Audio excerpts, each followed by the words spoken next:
দেখেন বন্ধুরা, আজকে বানালাম আলুর পকোড়া। কি সুন্দর আলুর পকোড়া হয়েছে, দেখেন পুরো মনে হচ্ছে নারকেল আলুর মতো আলু পকোড়া। চলুন আমি কিভাবে আলুর পকোড়া গুলো বানালাম পুরো ভিডিওটা দেখবেন। চলুন মেন কোর্সে যাওয়া যাক। আসসালামু আলাইকুম বন্ধুরা, কেমন আছেন? আশা করি ভালো আছেন। পিঙ্কি কিচেনে সবাইকে স্বাগত। আজকে বানাবো আলু নিয়েছি মাত্র দুটো আলু দিয়ে বানাবো আজকে আলু পকোড়া।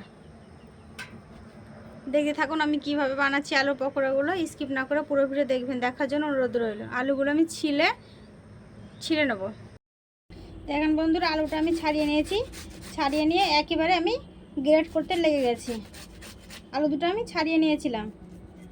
দেখেন কি সুন্দর করে আমার কতগুলো গ্রেট হয়েছে। দেখেন একেবারে আমি পানি নিয়েছিলাম, পানিতেই দিয়ে দিয়েছি। একসাথে পানির সাথে আমি গ্রেট করে নিচ্ছি। পানিতেই একেবারে গ্রেট করছি, পানিতেই পড়ছে। দেখেন কি সুন্দর।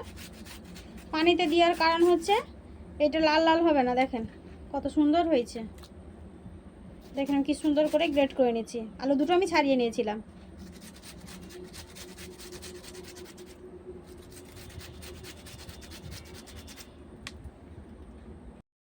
দেখেন বন্ধুরা, সব আলুগুলো আমি গ্রেট করা হয়ে গেছে।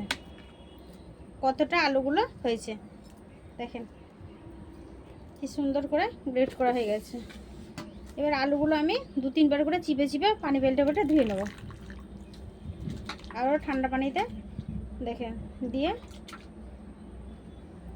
ভালো করে পরিষ্কার করে এবার চিপে চিপে আমি 4-5 বার ধুয়ে নেব।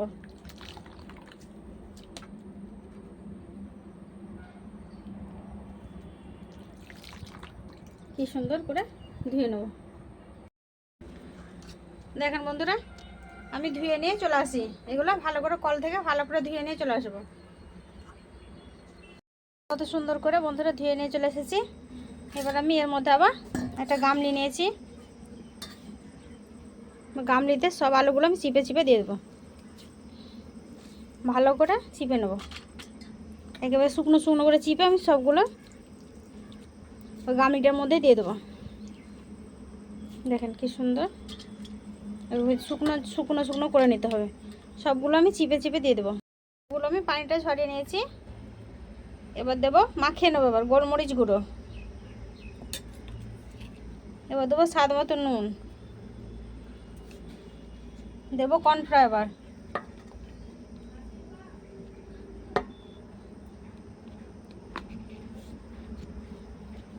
দিয়ে সব উপকরণ মাখিয়ে নেবো। ভালো করে মাখিয়ে নেবো। এটা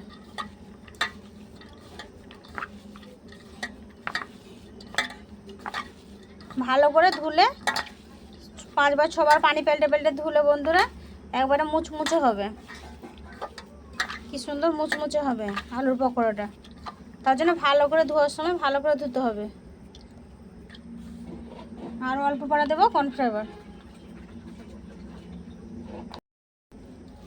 ভালো করে কর্নফ্লাওয়ারটা দিয়ে মাখিয়ে নেবো।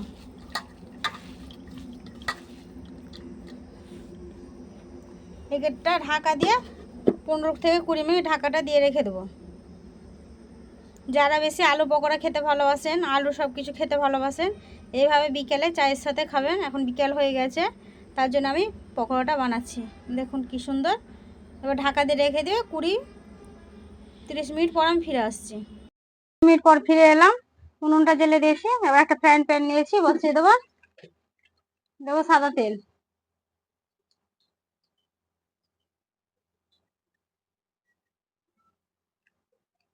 তেলটা ততক্ষণ গরম হতে থাক, ঢাকাটা উঠিয়ে নেব।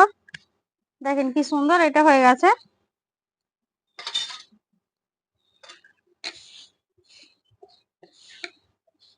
কেউ যদি ইউটিউব থেকে দেখে থাকেন অবশ্যই সাবস্ক্রাইব করবে। ফেসবুক থেকে দেখে থাকলে পেজটাকে ফলো করে একটা লাইক দিয়ে সাথে থাকবেন।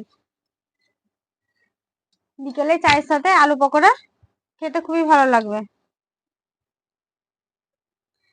এভাবে আমি গোল গোল করে নেব। দেখেন এখনো কত পানি বেরোচ্ছে, দেখছেন বন্ধুরা?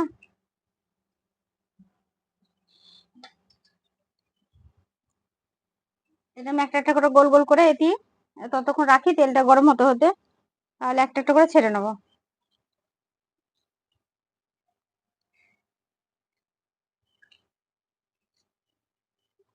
এরকম করে গোল করে আমি অনেকগুলো করে নেব।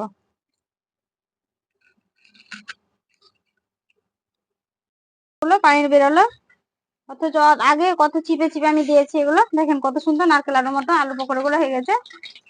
এবার তেলটা গরম হয়ে গেছে, আমি ছেড়ে দেবো এক এক করে।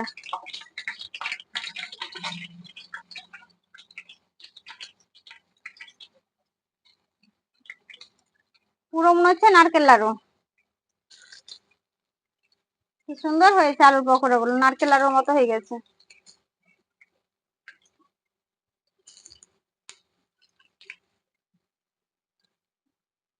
মাত্র দুটো কাঁচা আলু দিয়ে কত সুন্দর পকোড়া। এগুলো আমি লাল করে ভেজে নেব।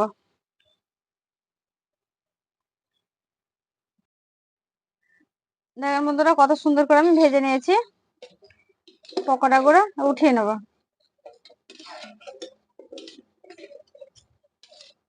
এভাবে কম আঁচে আছে ভেজে নিতে হবে, তাহলে মুচমুচে খাস্তা হবে। দেখেন কি সুন্দর আমি ভেজে নিয়েছি।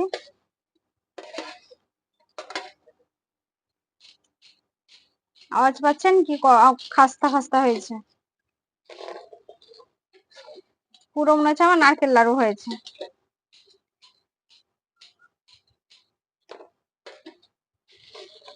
দেখেন কি সুন্দর হয়ে গেছে আলুর পকোড়া রেসিপি। এবার আমি খেয়ে দেখাবো কেমন হয়েছে। একটা খেয়ে দেখাচ্ছি কেমন হয়েছে। গরম হয়ে আছে, তার একটা আমি খেয়ে দেখাচ্ছি। বিসমিল্লাহ। দেখছেন কি মচমচে হয়েছে একবারে।